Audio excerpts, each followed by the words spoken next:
Donc on reprend. Donc je suis resté sur Bloodhound. Je vais finir rapidement.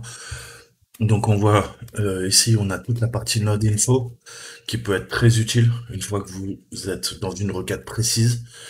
On a la partie base de données avec les différents objets. On a l'objet utilisateur, ordinateur, groupe, session. Donc rien ne vous empêche après d'aller requêter. Vous pouvez mettre à jour, nettoyer la base, ainsi de suite. Et là on va voir donc tous les pre-built. Et après, rien ne vous empêche de, si vous connaissez un peu comment dire, le langage de programmation, aller créer vos propres requêtes. Mais déjà, vous voyez, l'avantage de Bloodhound, c'est qu'il y a toute une sélection, donc tous les domaines admin, l'endroit le plus court pour atteindre le domaine admin. Là, je choisis, et là, vous voyez qu'il nous trace exactement en fait le mapping. Donc c'est très intéressant.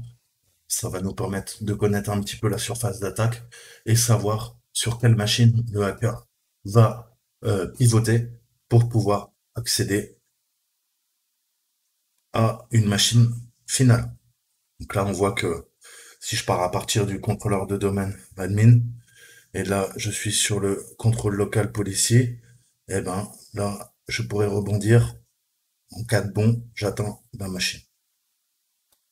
Ensuite, euh, les decessing, donc c'est pareil, on voit toutes les relations foreign domain, laisse procéder, c'est pareil, domain trust.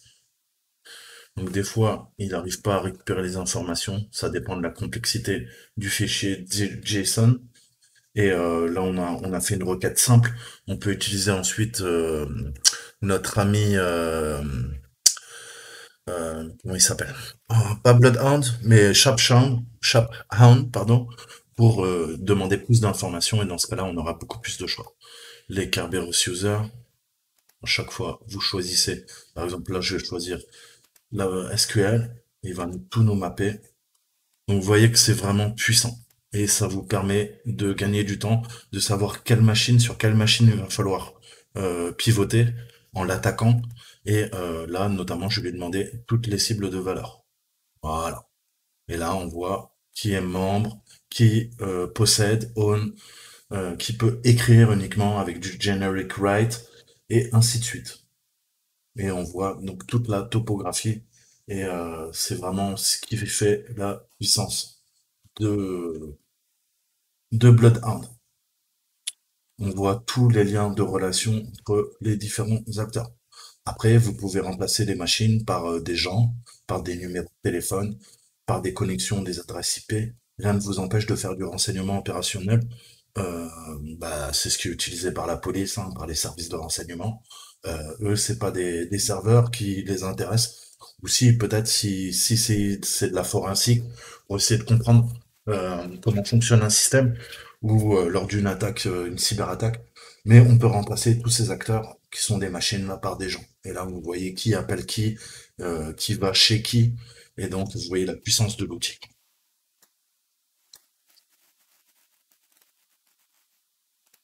Donc là, je vous montre un peu qu'est-ce qu'il peut, voilà, avec le plus de privilèges. Ça peut être super utile. Ah, il veut pas nous le sortir non plus. Stable. Donc vous voyez, il y a des trucs il y en a qui passent, il y en a qui passent pas, mais ça permet de récupérer énormément d'informations. Donc voilà. On a terminé avec Bloodhound. C'est le fonctionnement simple, basique. Et après, il faut comprendre toutes les relations. Donc ça, c'est pareil. Je ferai peut-être un cours complet sur Bloodhound, mais pour l'instant, on va le survoler. Donc, on va passer à l'attaque du contrôleur de domaine. On va faire la fameuse attaque qui nous intéresse. Et on va voir, grosso modo, nous, quels sont donc les accounts qui sont, comme ils disent, Kerberos Stable. Et là, on voit qu'on en a deux. On a vu qu'on avait le SQL et le KRGBT. Donc, on va voir lequel on va attaquer. On va faire donc utiliser Mimikatz, qui est un outil très puissant de post-exploitation. et qui est utilisé pour dumper les mots de passe utilisateurs au sein d'une Active Directory, d'un réseau Active Directory. Donc, pour rappel, ce sont des haches NTLM, et ensuite on va craquer ces haches, soit, bon, je pense qu'on va prendre le chat fumeur de hache, le H4, et on va voir comment on peut craquer ça, soit par une attaque de force brute, soit carrément via un dictionnaire. Donc là, on va se reconnecter à notre machine et on va exécuter Mimikat. C'est parti.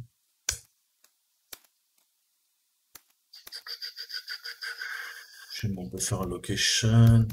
Elle est partie au Macrosoft. Voilà. Ok. Donc là, qu'est-ce que je peux faire? Je fais faire un exit, faire un exit, faire un exit. Ok.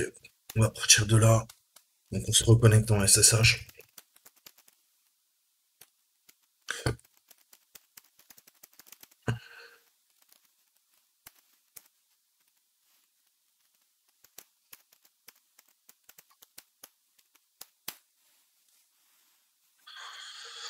Alors, on va rentrer le petit mot de passe que nous a donné TryAcme. Ok, donc là, ce qu'on va faire, c'est qu'on va aller dans le répertoire download, dire ok, et on voit qu'on a Mimikatz. Donc on peut lancer Mimikatz.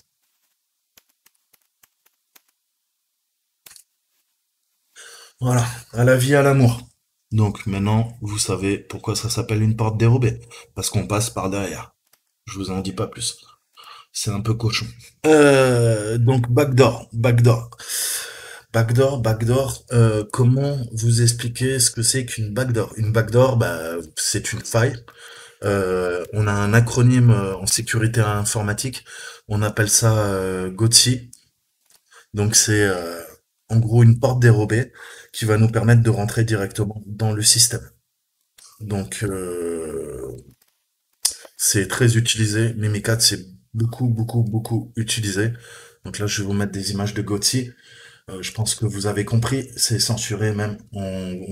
C'est pas trop mon truc, moi, à faire les femmes. Mais vous avez compris le principe de la porte dérobée du GOTSI. Donc vous pouvez faire des petits gâteaux et je pense que ça résume bien ce qu'on va faire. On va rentrer dans le cœur du sujet. Voilà, ce qu'on appelle GOTSI. Maintenant vous savez.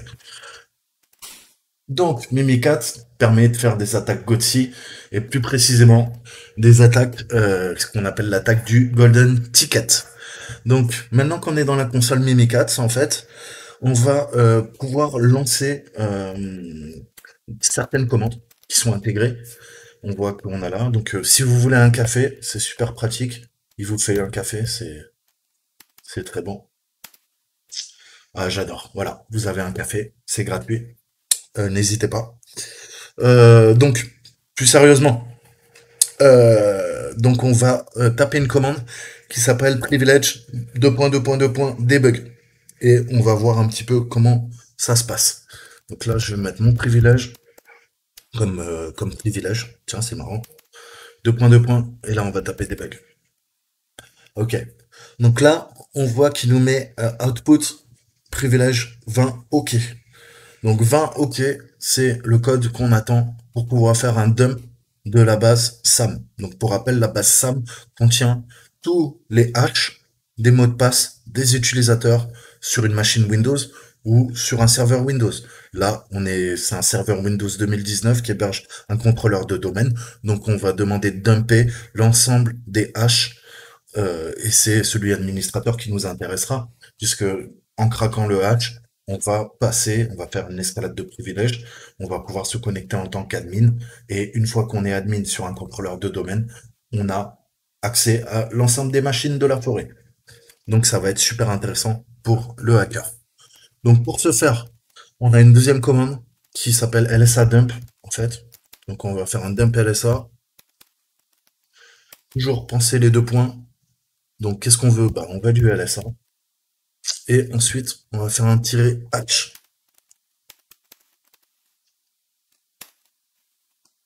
Voilà. Donc, qu'est-ce que ça nous montre? Ça nous montre les reads. Chaque utilisateur est identifié via un read. Donc c'est un numéro d'identification en fait. On voit qu'il est unique. Il est en hexadécimal en fait. Et comment vous expliquer ça plus précisément? Euh, bon bah, je vais développer là, je vais chercher l'info, puis on verra. C'est utilisé en réseau en fait. Un read, c'est utilisé notamment sur les architectures Cisco, euh, et on va voir un petit peu ce que c'est, s'il veut bien me charger la page. Donc on voit qu'on a un read unique. On a le nom de l'utilisateur. Le LM là il est vide parce qu'on utilise du NTLM. Donc le NTLM là on voit que c'est le hash, donc le mot de passe, qui est sous forme de hash. Pour passer d'un hash, on va calculer le salt, qui nous donnera le résultat final. Donc, à partir du hash, en craquant le hash, on récupère le mot de passe en clair, pour que ça soit plus clair. C'est le cas de le dire. Donc, on a notre compte invité, et on a bah, le compte Kerberos. Super utile. Le KRBTGT, qui va créer le fameux ticket TGT. On a machine 1, on a admin 2, tatati, tatata. On a le service SSH, le serveur SSHD, pardon. On a les deux machines Windows 10 qui sont reliées au contrôleur de domaine. Donc on voit bien que pourquoi le contrôleur de domaine est une cible de choix pendant un test d'intrusion, c'est que le pirate, le hacker ou le pentester va avoir l'ensemble des haches qui sont sur le contrôleur de domaine. Toutes les machines, toutes les services qui tournent dans la forêt et qui se connectent au contrôleur de domaine, on aura forcément toutes les informations. Donc plutôt qu'aller taper, attaquer une par une les machines de la forêt, de l'Active Directory, pour ensuite remonter au contrôleur de domaine, si on peut avoir un accès direct sur le contrôleur de domaine, ça nous fait gagner un temps fou. Voilà le principe. Donc on va continuer, easy peasy, et on va voir donc comment on peut craquer ces haches, puisque là c'est pas intelligible pour nous. Et on va utiliser H4. Donc qu'est-ce qu'on peut faire? On peut récupérer par exemple le compte admin. Hein, on va prendre le premier. En même temps c'est l'admin, donc c'est celui qu'on veut. On va faire un petit copier. On va ouvrir une nouvelle. Et donc, si vous n'avez pas H4, allez le télécharger par défaut. Je crois qu'il est préinstallé, encore une fois, sur Kali et Parrot. Sinon, vous faites un petit sudo apt install H4. Et j'ai du mal avec les mots de passe aujourd'hui. Je suis désolé. J'ai dormi 3 heures. C'est pas une excuse, mais bon. Ok, il nous dit qu'on a déjà la version. Donc, je vais voir si mon copier-coller marque. Il marque. C'est magnifique. C'est magnifique. Donc, on va récupérer une liste, comment on appelle ça, une word list. Donc vous pouvez en récupérer sur internet, mais c'est bien fait. Il y en a déjà, dont la plus grosse s'appelle RockU. Donc on va lui faire l'amour avec le RockU et on va localiser où est la fameuse liste RockU, locate RockU.tar.gz. Il me le trouve pas. Ça commence bien. Ok, ça c'est les masques. Mais c'est pas... Ah si, word list. Mais je suis trop con. Donc ouais, dans User Share Word List, vous avez toutes les word lists. Donc on va faire quoi? On va faire quoi? On va faire quoi? On va aller dans CD User.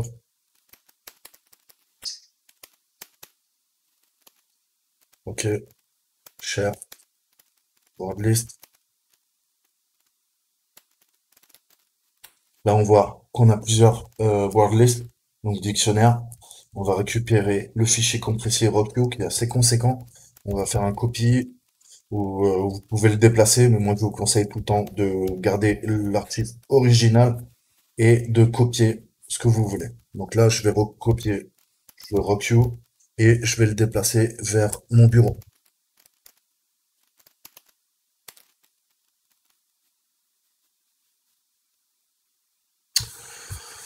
Donc,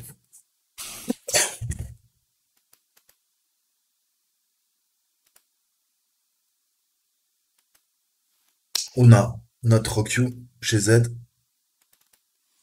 Donc on peut décompresser en ligne de commande, hein. On aurait fait tar-xwf, xvf, pardon, avec le nom du fichier pour extraire le tar, mais là je vais le faire à la main, je suis un fainéant. Et vous voyez qu'elle fait 50 MO. Donc c'est pas grand chose, hein. Franchement, vous allez voir, elle est assez conséquente, mais une word list, il y en a qui font plusieurs, qui font 50, 70, 100 gigas.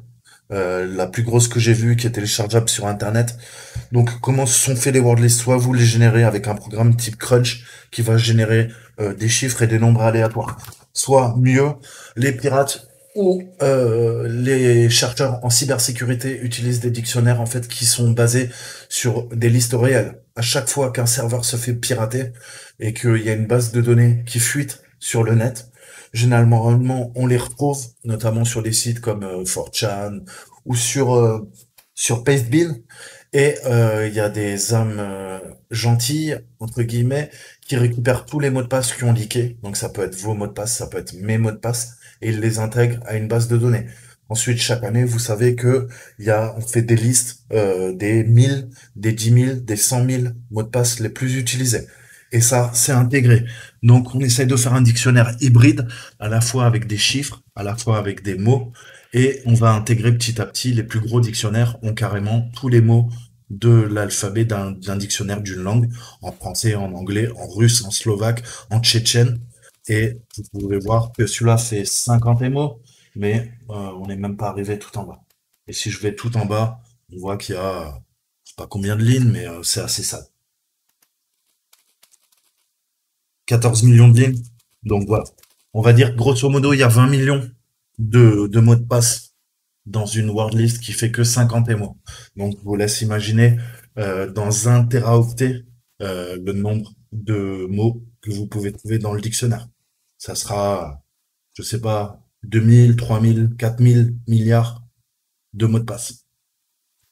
Et bien sûr, plus votre dictionnaire est conséquent, plus ça prendra de la place sur votre disque dur, mais plus votre attaque par dictionnaire a des chances de réussir. Donc, on a généré notre fichier RockU et maintenant, on va s'en servir pour hacker notre petit H qu'on a récupéré tout à l'heure et on va essayer de lui faire l'amour. On va voir si ça marche. Donc, il est où, il est où, il est où, il est où, mon Dieu. Ok, un, deux. Donc, je vais aller dans mon desktop, CD Home, Saltin, desktop, ok, dire. Là, je vais déjà supprimer sudo rm rockview,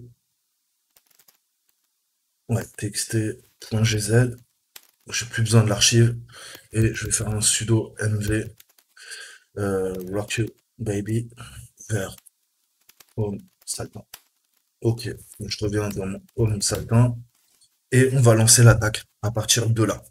Donc, comment ça se passe? H4, H4, donc c'est le chat fumeur de hache. Donc le hache, hein, on parle en termes informatiques, hein, je parle pas du hache qui se fume. Je crois qu'on peut fumer du hache aussi via l'informatique. Donc H4, c'est un outil très utilisé qui va utiliser la puissance de votre ordinateur, notamment le CPU, pour faire des attaques de force brute ou de dictionnaire et pour déchiffrer pas mal de formats, de fichiers. Donc c'est un des plus puissants au niveau du CPU. Après, il y a une version qui peut utiliser l'OpenCL. Donc l'OpenCL, en gros, ça va utiliser la puissance de votre carte graphique, mais cette fois-ci, ça va déporter toute la charge de calcul sur votre carte graphique. Et pour craquer des mots de passe, eh ben clairement la carte graphique est entre 30 et 1000 fois plus puissante en fonction de la carte graphique que vous avez. Donc très souvent, on utilise la carte graphique. Ça peut être intéressant. Donc là, je pense que ça va être assez court, donc je vais pas me faire chier à paramétrer la carte graphique parce que ça fait, j'avais réinstallé H4, donc à mon avis c'est par défaut. J'ai pas envie de rallonger parce qu'il faut rentrer en ligne de commande. Il faut que je vérifie que j'ai bien les drivers OpenCL pour ma carte graphique et tout ça. On va pas le faire maintenant. On va craquer avec le CPU. Donc H4, Advanced Password Recovery, ça vous permet de récupérer des mots de passe ou de récupérer les mots de passe d'autres personnes, si vous voyez ce que je veux dire. Et vous voyez que les algorithmes qu'on peut casser sont conséquents. Je vais pas dire qu'il y a tout, mais la liste est ultra longue. Donc, on a du straight. Le straight, c'est force brute. On va commencer, par exemple, c'est un mot de passe de 5. On va commencer par tester A, A, A, A, A. Ensuite, on va tester A, A, A, A, B. Ensuite, on va tester A, A, A, B, B. Ensuite, on va tester A, A, B, B, B. Ensuite, on va tester A, B, B, B, B. Et après, on va tester B, B, B, B, B. Ainsi de suite. En partant de A, en finissant par la dernière lettre de l'alphabet. Combinaison, on va tester à la fois des strings, donc des chaînes de caractères et des chiffres. Après, on peut choisir entre majuscules, minuscules, des caractères spéciaux ou pas. C'est ce qu'on appelle des masques. Il va falloir apprendre ce concept de masque et comment on peut gérer les masques pour à la fois définir la longueur du mot de passe qu'on veut attaquer et faire la combinaison entre les chiffres, les lettres, les majuscules, les minuscules et les caractères spéciaux. Donc là, ensuite, on peut faire force brute, ça va tout tester, c'est un peu comme du straight, mais un peu différent. Et on a de l'attaque hybride. Hybride, c'est on part sur de la force brute, mais via une attaque aussi couplée à un dictionnaire et avec différents masques, comme je vous disais, ou un hybride avec les masques plus un dictionnaire. Les deux sont possibles. Donc, on verra plus en détail, en gros, comment on gère les masques. Donc là, on sait qu'on attaque du NTLM. Donc pareil, petit rappel, on va rafraîchir la mémoire. Le NTLM, donc c'est l'authentification qui est utilisée chez Microsoft. Ouais, je voudrais plutôt un article Wikipédia, juste voilà. Hop, hop, hop, hop. Donc c'est le NTLM Manager. Et donc c'est un protocole de sécurité qui permet l'authentification, l'intégration et la vérification au niveau de machines Windows, des serveurs et de l'Active Directory. Ok. Donc on passe à l'attaque. C'est parti. Assez blablaté, j'ai envie de dire. Donc on a récupéré notre hash. Maintenant on va lancer la commande, comment dire, H4. Donc H4 paramètre M. Donc pareil, ce que je vous l'ai mis, on va reprendre, on va voir les flags H4 help si vous ne savez pas. Voilà. Donc très simplement, on voit qu'il y a des ID pour tous les comment dire les différents systèmes de chiffrement que vous voulez casser. Donc nous, on va utiliser le 1000 de mémoire parce que on veut craquer du NTLM. Donc on va piper et tu vas me faire un grep.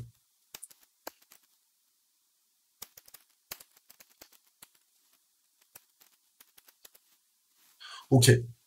Donc le NTLM, pour un système d'exploitation, on voit que c'est le 1000. Donc là, je vais faire un H4-M pour définir l'ID de la cryptographie qu'on veut casser. Et on veut casser donc du NTLM. Donc on mettra 1000. Ensuite, je vais mettre force. Ça permet de forcer l'attaque et parce que des fois, ils vous demandent de valider avec Y. Est-ce que vous êtes sûr que vous voulez lancer l'attaque? Là, on va faire un force. Et le force, il est où? Il est où? Il est où? Donc, vous voyez, il y a beaucoup de paramètres. Euh, donc ça, avec le temps, après, hein, vous connaîtrez un peu les paramètres qu'il faut utiliser, les plus courants. Après, vous voyez que c'est vraiment modulaire. On peut utiliser qu'un CPU. Donc là, sur ma VM, je crois que j'ai mis 8 CPU. J'en ai 12. Euh, on va se servir de ça. Donc je vais mettre 8 threads, peut-être. Ou je crois que par défaut, il le choisit. Bon, bref, quoi qu'il en soit, vous irez regarder, mais on fait un force. C'est important. On va mettre notre hache. Voilà. Après, rien ne vous empêche, si vous avez plusieurs haches, de les mettre dans un fichier qui s'appelle par exemple htxt et vous remplacez le h par htxt. Et dans ce cas-là, il va taper dans le fichier contenant tous les hashs et il va essayer de les craquer un par un. Et ensuite, on lui met notre liste. Donc là, en l'occurrence, c'est RockU. Et on fait entrer. Donc c'est parti. Donc attention, faut vraiment un ordinateur qui soit bien ventilé, parce que là, ça va chauffer, et pas qu'un peu. Donc faites ça sur une bonne machine, qui est bien ventilée, dans une bonne tour. Si vous avez un portable comme moi, vous avez intérêt à avoir un portable gamer ou une station de travail, parce que ça va pas rigoler du tout.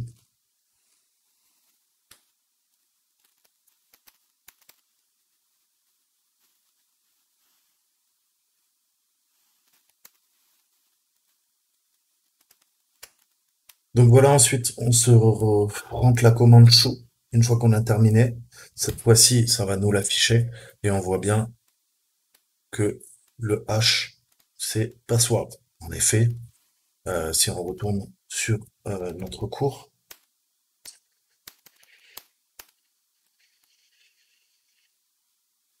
c'est bien le password qui nous demande d'utiliser au tout début. Ok. Donc là, on retourne sur l'exercice. Dumper les hash. Donc on a vu que le premier, c'est password. Je vous ai montré comment utiliser H4.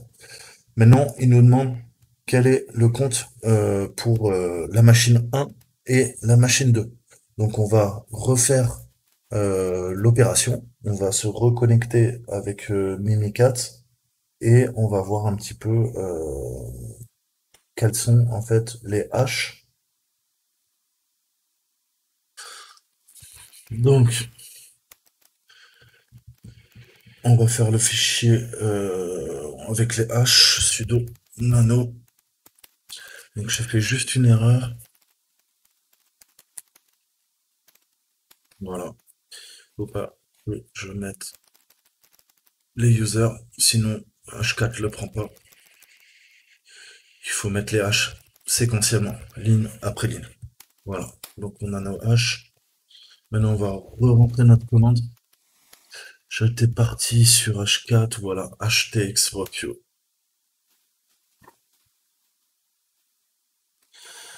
Donc on voit nous l'a trouvé. C'est piraté, easy peasy parce que ce sont des mots de passe faciles.